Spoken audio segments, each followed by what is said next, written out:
G'day guys, Kelvin from the Cartoon Company down under in New Zealand. In front of me I have a few different options of air conditioning pump, and you'll notice that a lot of them are quite different, so we'll go through and discuss a couple of the differences and hopefully help everyone understand a little bit more about what goes on with these air conditioning units. Let's start off with answering whether these pumps will fit the blocks. All of them interchange.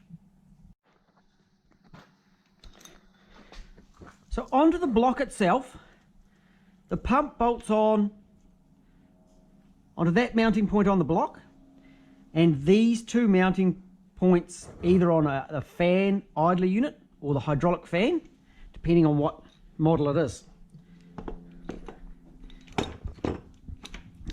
And they normally have a little unit, little bracket that bolts on, but when you're trying to fit these into a high ace van and it's not so easy, we whip that little bracket off.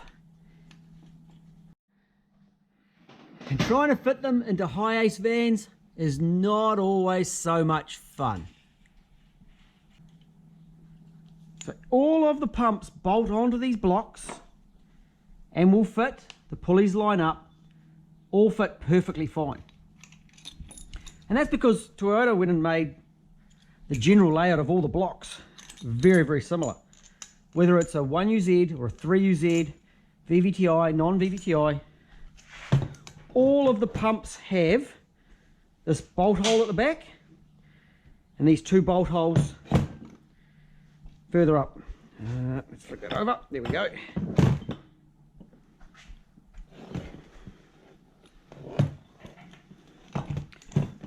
Even going right back to the 131 crown.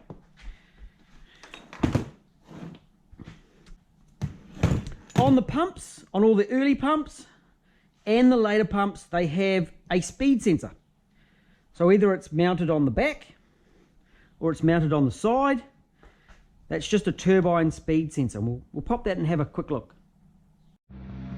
So this particular pump, here's the hole inside. And as I turn the compressor, you can see some of the internals go past.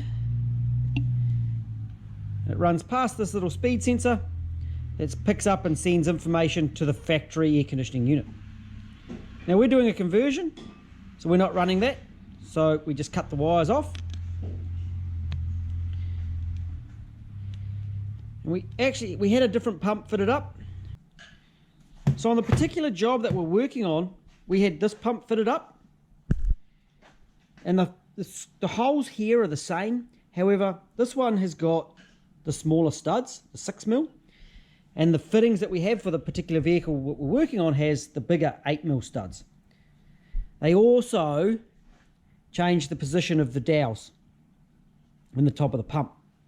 So that's why we've swapped to this one, because it suits our vehicle. It's also got slightly different in the top cover. There have been times when I've had to swap this top cover to make everything work when I've been doing a conversion job. And the wiring, so that little plug there, so it's got the big main plug coming in, and then this plug goes off to the compressor clutch in the front of the pump. I sold a clutch the other day to a man, and he actually got it. It was a different size. However, it still fitted onto the snout of his compressor, and we were able to make that work just fine on an LS400.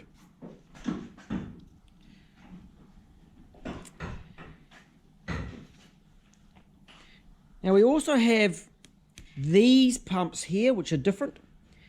This one is off a 3UZ. You'll see back in here that the speed sensor, or the turbine speed sensor, is held in with a circlip. Similar to this one. However, it's also got this little unit here, which is a solenoid. So those ones, the solenoid is normally controls the pressure of the system, or is part of the control system of the pump. And if you're running those and you don't wire that up correctly, then that pump is going to give you a few problems and won't work like it should.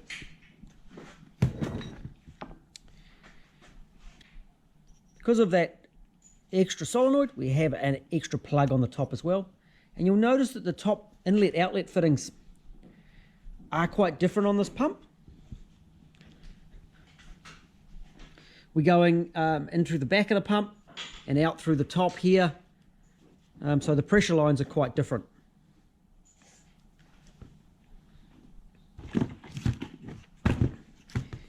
Now clutches. There are some slightly different designs. Oh, there we go. Now between models we have this style and we have this one with the big housing over it. I believe this one was actually a UCF20 pump. I'll just have a look. I got a VVTi unit recently. Oh, here we have a VVTi out of a UCF20, and it's got the more cone type clutch on the front of the aircon pump. There's the 3-pin plug going in, and there's the plug that goes into the compressor clutch. This one's got the smaller relief valve, so it's slightly different in the relief valve. So there's another difference just down in there. And you can see here, there's the bracket that sits the pump in place. Just when you're installing it, just sips over. Can be a little bit awkward when you're trying to get it off. And you see in a vehicle like this, it's quite tricky to get to the back bolts. Front bolt is here and under here, but the third one is tucked at the back of the pump. If you're working on a standard vehicle, I recommend getting a pump that is as close as possible or the correct one for your model. For conversions, it's not so critical. Because we're retrofitting the air conditioning into some of these vehicles, we're making up new lines. A good, clean, tidy pump is the way to go. Sometimes I've had ones that I'm so tight on space that the smaller clutch unit is important. But generally, get a good quality pump. If your one fails, a rebuild is often a good way to go. But in some places around the world, you can buy brand new pumps at a good price. I really like air conditioning when I do conversions. And the later ones with the solenoids, the 3UZs, one of my solutions is often to grab an early model pump because I've got them sitting around.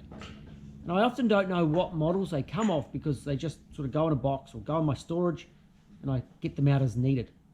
Because I'm not focused on what fittings go where because we are doing a conversion. But as you can see, there are different pumps. They will all fit on the blocks, so that works, but different fittings, slightly different configurations. And we have a speed sensor on it. We have a clutch wire going to the clutch, and the later ones have also got that control solenoid as well. So I hope that's cleared up a few things about these pumps, and we'll talk to you again soon. Catch you later.